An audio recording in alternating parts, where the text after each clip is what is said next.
Isang mapagpalang araw po sa ating lahat. Magandang araw at gabi po dyan sa mga silent viewers at solid supporters ng EDC. Megalang shoutout po at kamusta po kayo? See you on mga kalingap. May panibago na naman po tayong pag-uusapan patungkol nga po kung saan Nanay Hansel pinagpatigil ang issue patungkol nga po kay Papa Eds dahil okay na nga po sila at yan na po mga kalingap ang ating pag-uusapan maya-maya na lamang. Pero bago po yan, kung bago ka pa lang po sa aking munting YouTube channel, pa-like, share, and subscribe naman po at pakipindot na rin po ng notification bell para lagi po kayong updated sa aking i-upload na video at paalala rin po. Bago po tayo magbigay ng ating mga komento at opinion, itatapusin po muna natin ang kabuuan ng video nang sa ganun nga po mga kalingap, magiging akma po ang ating i-comment. At syempre lagi ko nga pong hiling sa inyo, patuloy nating suportahan ang mag-ama na matubang. Napakaganda nga po yung ipinapakita nila sa atin mga pagbibigay saya at tulong sa ating mga kababayan. Patuloy po nating suportahan at imaraton mga kalinga. Nang sa ganon ay marami pa po silang matulungan. Lalong-lalo mga po dyan yung mga tapos sa pangangailangan. Imalinga po nila. At syempre, huwag rin po nating kalimutang suportahan ang kanilang may bahay. Walang iba kundi sina Ate Edna Vlogs at Chucky Tafia. Huwag po sana tayong magsasawang sumuporta mga kalingap. At yan nga po, balik tayo sa ating pag-uusapan na tatalakayin ngayong araw. At heto nga po, Nanay Hansel, pinapatigil na ang issue patungkol kay Papa Eds. At dahil nga po mga ay okay na po sila mga kalingap. Dahil dito nga po sa live ni Jello Max TV ay napakomment na po si Nanay Hansel mga kalingap.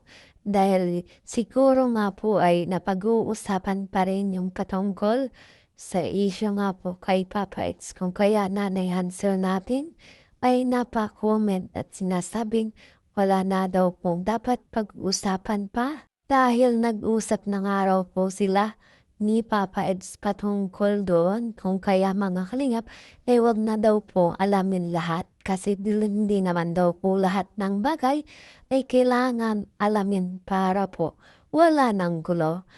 Ayan, ganun nga po talaga, kabait itong si Nanay Hansel natin mga kalingap at gusto niya nga po maayos agad lahat yung mga problema mga kalingap.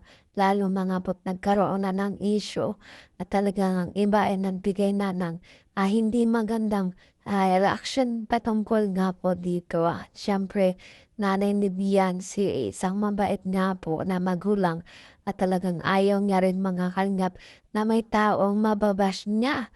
At talagang ito nga po ay inayos na ang lahat at nagkausap na nga po sila ni Papa Eds natin kung kaya Beyonce masaya nga po sa mga kaganapang ito mga kalingap dahil okay na nga po ang lahat at wala ng problema.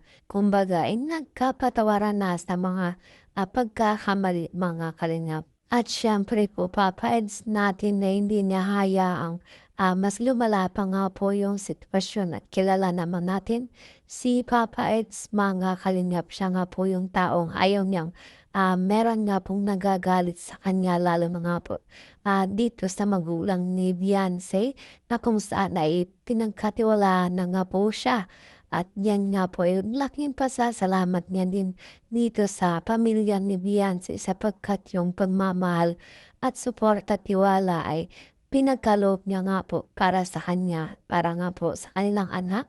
At yan nga po ay ikaw si Papa Eds natin ay hindi na po pinatagal lang patungkol dito talagang kinaharap niya o hinarap niya ang issue patungkol nga po dito kinausap ang nanay ni Beyonce. Siyempre nga po mga kalingap para nga po sa mga solid supporters nating manonood ay laking, pasasalamat nga rin po nila dito dahil talagang nalulungkot sila mga kalingap sa mga pangyayari at maging sila ay talagang naapektuhan din na talagang eto nga po mga kalingap, masaya sila nang malamang okey na nga po si Papa Eds at si, Nanay Hansel natin mga kalingap. Kung kaya tuloy-tuloy pa rin nga po ang love team ng Yency mga kalingap at tuloy pa rin nga po ang ating aabangan sa part 98 ay ating nga po nga antabayan at sabay-sabay natin nga abangan mga kalingap kung ano nga po yung mga kaganapan dito. At Kalingap Rab nga po ay hindi nga po nagsalita o nagbigay ng mensahe patungkol nga po sa mga nangyayaring issue mga kalingap dahil nagtitiwala nga po siya kay Papa Eds na maaayos nga po ang lahat ng ito.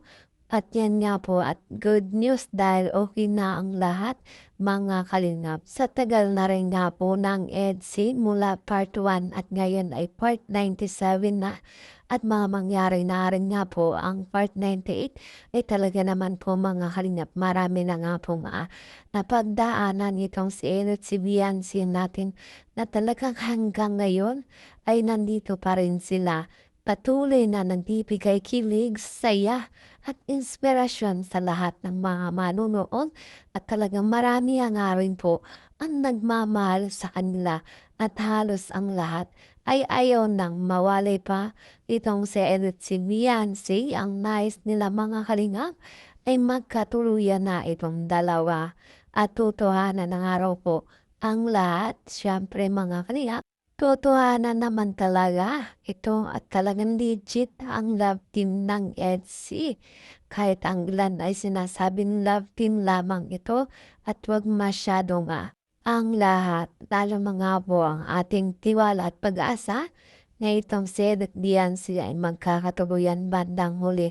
Pero mga kalingap, nakikita naman natin na si Edith Bianci ay talagang mag-jowa na at yan nga po ay sinabi na nila na kung saan ay mag-jowa na nga po silang dalawa ni Papa Ed. Yan nga po mga kalingap ay talagang inaasahan din ng marami dahil nakikita nila kung gaano inalagaan ni Papa Ed itong si Biancy natin. At yan nga po ang aking update sa ngayon at patungkol nga po kung saan Nanay Hansel ay nagsalitang, itigil na ang usapan niya mo patungkol sa issue o patungkol kay Papa Style. Sila na nga po ay nag-usap na't okey na nga po silang dalawa.